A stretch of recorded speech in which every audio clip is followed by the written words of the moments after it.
All right, it's been decided. Tonight, we're talking about Mars. It's now Mars Day. Martes, Tuesday.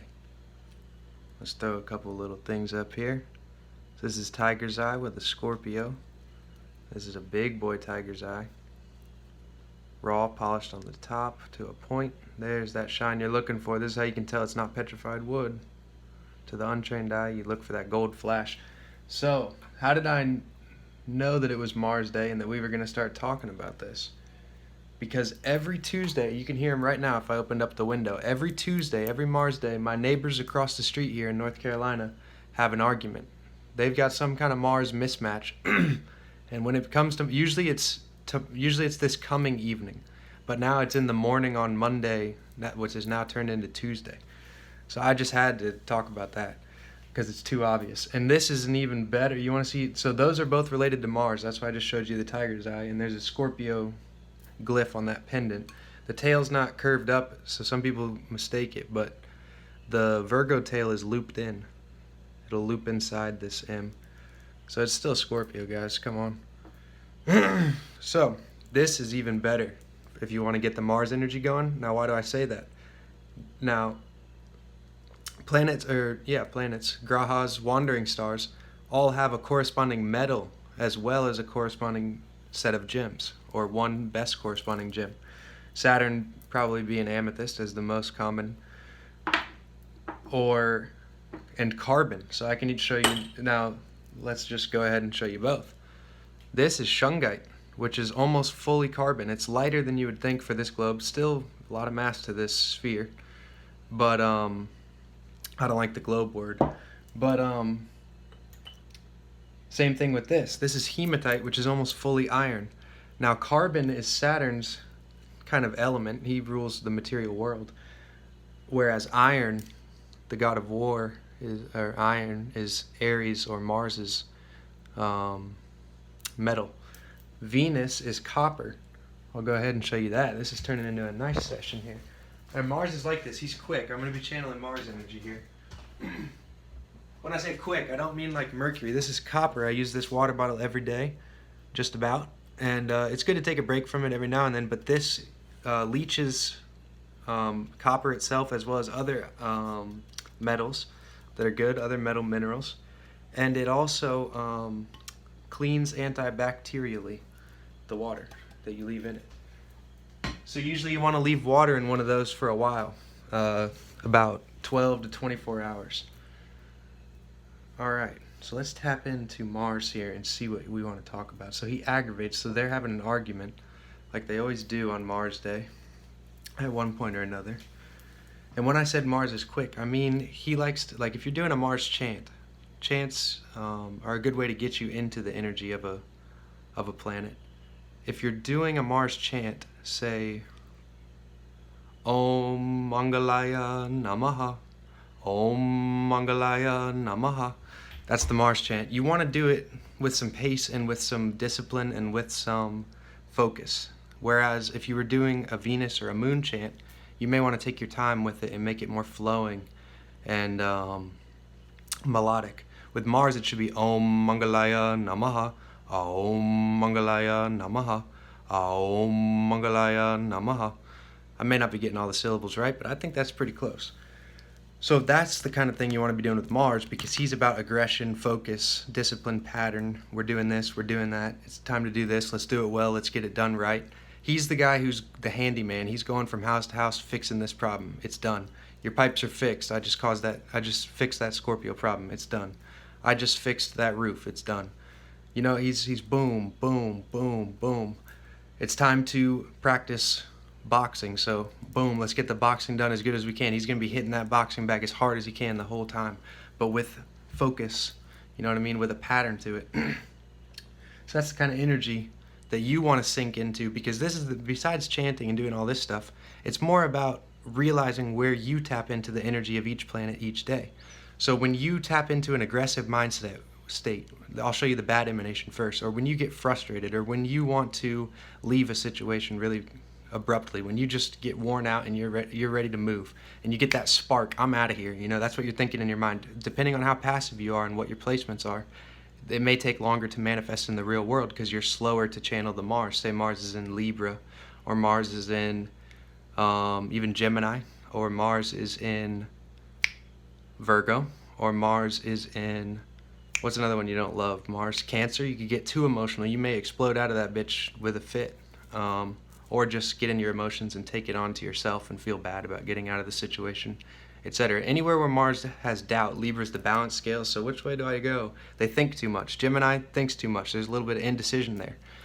So that's when you'll notice that Mars is just kicked in, when you want to get up out of somewhere. Because now you're using your aggression and your will to move. He's all about libido, will, passion, aggression, vital force, masculinity, pushing against something. He rules Aries and Scorpio. Both are noted for their martial capabilities, for their fighting, for their strength of body, for their determination and steel, for their survivability in tough situations, for their aggressive outbursts. In Scorpio, it's often more passive aggressive, but if you push them to the edge, then they can be even more formidable than Aries, because it's a more evolved sign, and it's a more deeply emotional sign that's held on to a lot of problems inside of their carapace, inside of their shell. So when it does erupt, there's often more there erupting out, whereas the Aries has maybe forgotten or is thinking about the future, and they're just sad that someone, not sad, they're upset that someone's blocking them. The Scorpio is like, this type of person always blocks me, and I remember all of the types of people that have always blocked me for the rest of my life, or for the entirety of my life, beginning with this person who blocked me, and then this next person blocked me just like that. And I'm tired of being blocked by the same way so many times. Why does this happen? You know what I mean? And then all the anger will come out and spill out from all the times they were blocked like that. It's like that. Shit's fucking crazy. And here's a great transition. Mars is just moving us from topic to topic. This is where we're in Mercury and Scorpio right now, so it's naturally going to flow that we'll be talking about scorpionic things. And guess where Mars is? In his favorite sign, you could say. It's between Aries, Scorpio, and Capricorn. I won't even say. I don't know where I prefer yet. I'm too young to have known. I've only lived in so many cycles of Mars in each sign. He takes about 2 years to go through each sign. But he is retrograde right now in Aries, which means that we're returning to a lot of the past passion projects that we had and doing them in a different way, which this is currently an embodiment of right now, because as you remember, I've made videos going back to about 2 years ago on this same channel, such as the Scorpio Ascendant video, which was another martial video. And that was in February, a year and however many months, 8, 9, 10 months ago. 7, 8, 9, 10, whatever number it is. It's hard to add the months up because of the names and because of the organization. If the month started with 321, or if the year started with 321, March 21st, but that was 1-1, things would be easier to calculate in our minds because they would line up exactly with the zodiac signs, because Western used the solar system. Okay, so Mars is in Aries, and he's retrograde, which means there's going to be problems. There's going to be a slowdown in our aggressive natures, and it's going to turn more internal, and it's going to turn more into reevaluation and into false starts and into returning to old things. And this can be good or bad depending on where your Aries is placed in your chart, in which house, what's aspecting your planets that are in Aries, if you have any, and in all that. Yeah, and how good your projects were in the past, how much you still have passion for those projects, so you can come out ahead or behind. And it's always important to look about which planets were retrograde in your natal chart, because, for example, Jupiter is retrograde in my natal chart, and when Jupiter goes retrograde in transit, which has been happening for the past few months, that will have a different effect on the person who naturally was born with a retrograding Jupiter. It'll be more like home. They're returning back to the place that they started off this life with.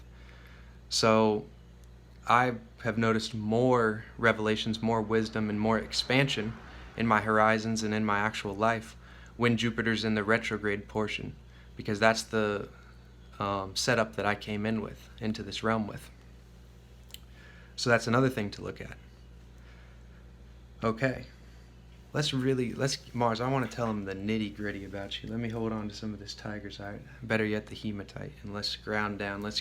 Hematite is a very good grounding stone. I'm just going to use this as lubrication while Mars begins to talk to me here.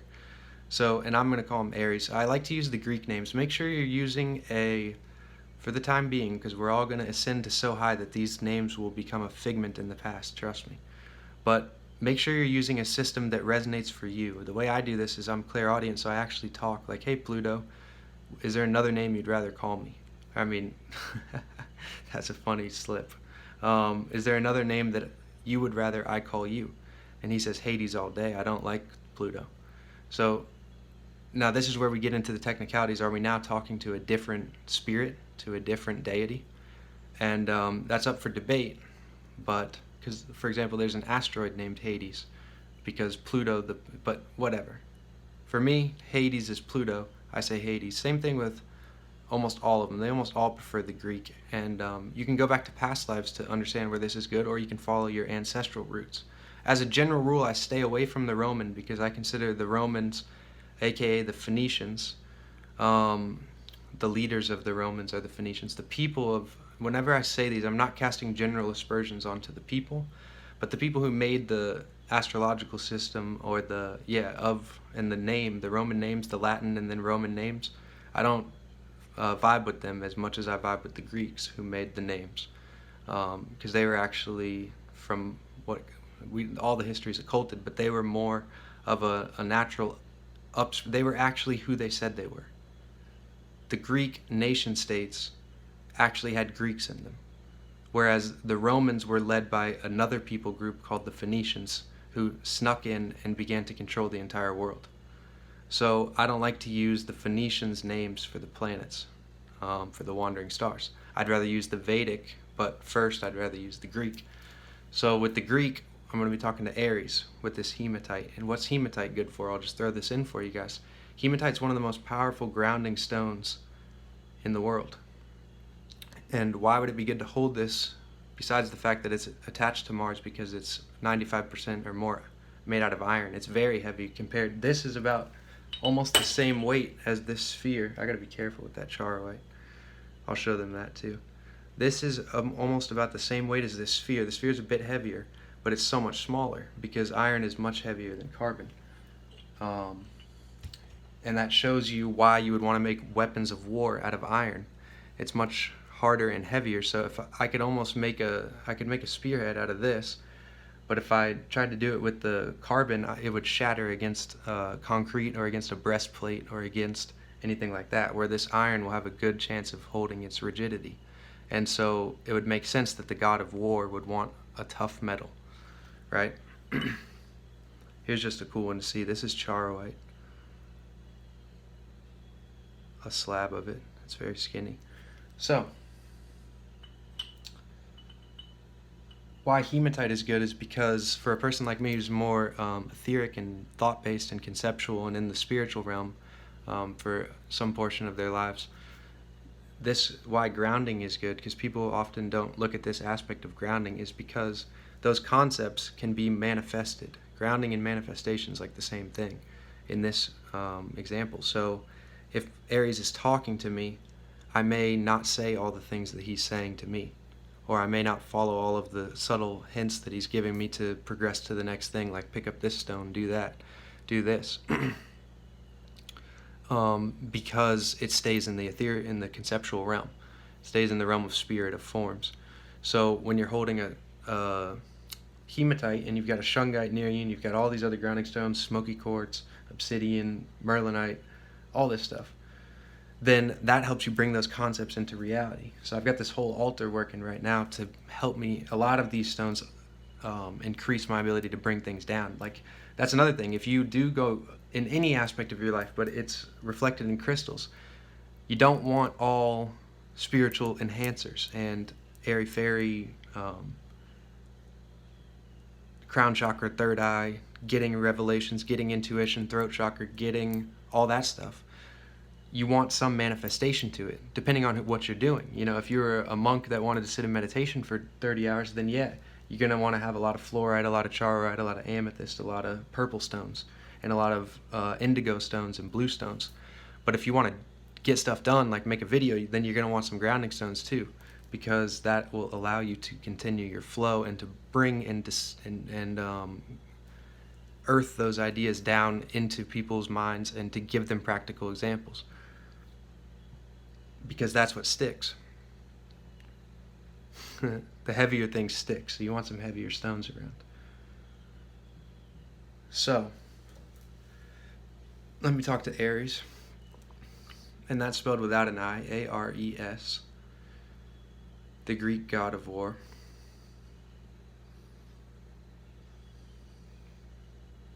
Tell them about fighting. Tell them why you enjoy fighting. Okay. In my life, I've been in scuffles. I wouldn't call many of them or any of them real fights for this reason, because my left hand puts them down.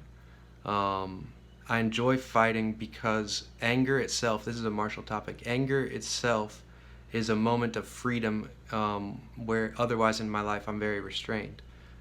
Self-restrained as well as restrained by outside, but mostly from inside and then reflected outside. Why am I restrained? I have Saturn aspects in a grand cross, so a full square, 360 degrees of 90-degree aspects. Saturn aspecting, like, most of my chart in oppositions and squares. And then with sextiles to my Gemini stellium, because he's in early Aries, and my stellium is in the first half of Gemini, so that's a sextile. Then opposite my Libra moon, squaring all kinds of shit, right? So I'm usually pretty restrained and pretty disciplined and very self-critical, hard on myself. Virgo midheaven, Libra moon, very judgmental. So what happens is when I used to get angry in my life, it would be a release. It would be me, and I'm Scorpio big time. I have a Scorpio ascendant with Hades attached, Hades conjunct. So there's many facets, but the reason why I enjoyed fighting or enjoyed punching people one time and putting them down was because it was a freedom. And it wasn't always that. Sometimes it was rage fits, like throwing stuff around the house or breaking things, that kind of stuff as well. And so because it was a release, because it was freedom, because I felt so restrained at other times, and because of the shock value. If you go to the Leo 10th house, I enjoyed the shock value and the contrast between myself being happy-go-lucky and jokey, or contained and serious and non-expressive, to then full-on expressive. That contrast is a scorpionic thing. They love that. So does Libra. Libra loves to be able to show both sides. A lot of placements do that. Mars likes to be able to assert his will. So I would enjoy breaking out of my own prison of, you have to be composed, you have to be okay, Aries, did I cover all that? And I like to shock people. And the element of surprise, this is the other thing too, is like if you listen to military members, this is another martial topic. If you listen to military members, they are explicit in the modern era. They are explicit and very clear that they do not fight fair. They fight dirty. So for example, when I worked at a bar in Ybor City in Tampa, in the city that I'm from, I worked with a guy who was the doorman, and he was a former military member, and he wore steel-toed boots every night. He had a knife on him. Usually he would put his gun in the safe because the owner was a woman. She didn't let him keep his gun on his hip at the door, even though the gun in the safe ain't gonna help you if something goes down. You want it on your hip. But he told me that many tactics, like, because he was a smaller guy, his frame, he was probably 140, 5'7", 5'8". And so first of all, if he were to hip draw and shoot somebody, he'd be pulling that trigger continuously, squeezing off each round as he moved up the person's body. So he would whip it out, and he would already be shooting as he moved up. So you hit shin, knee, thigh, groin, lower abdomen, chest, head, something like that. You know what I mean? You're just, and when he would, if he were to fight some bigger guy, like we would see guys walking around, what do you call those? Ed Hardy's bigger, because I don't know if any of y'all know what Ebor's like, but we'd see some big macho, roided out fuckers walking around, and he'd talk about how, with these steel-toed boots, I'm just gonna hyperextend their knees, break their shins in half. So he wanted to use any advantage to win, because that's what he was taught in the military. In the modern world, it's not fair to walk on a IED and get blown up. That's not, you didn't see your enemy. He didn't beat you in a hand-to-hand combat. You just got fucked. It's not fair to walk around and just get sniped in the head. You know what I mean? The modern world doesn't allow for good combat, and Mars wants me to tell you that I don't like that, and that he doesn't like that, because that's kind of pussy shit. You know what I mean? Because he's about one-on-one gods duking it out. That's what he likes to do. So he likes the old warfare with spears, with swords, with iron weapons. And that's something I've always felt my whole life, that I can't really get in. I wanted to be in the military when I was young. I just can't really get into it. And okay, I shouldn't say it like that. That sounds like, okay. Yeah, it's still true. I'm just self-censoring myself, because if a military person were to watch this, they'd be like, well, you're a pussy. What are you talking about? But what I mean is, like, I don't like that it's not noble from an intellectual point of view. Not saying that I was in the army, but this is just all boundaries. Yeah, it ain't my thing, shooting people, but I would still do it if I had to. So, what next, Mars? Aries. End it. All right, y'all. Ranulf. Love you guys. Catch you next time.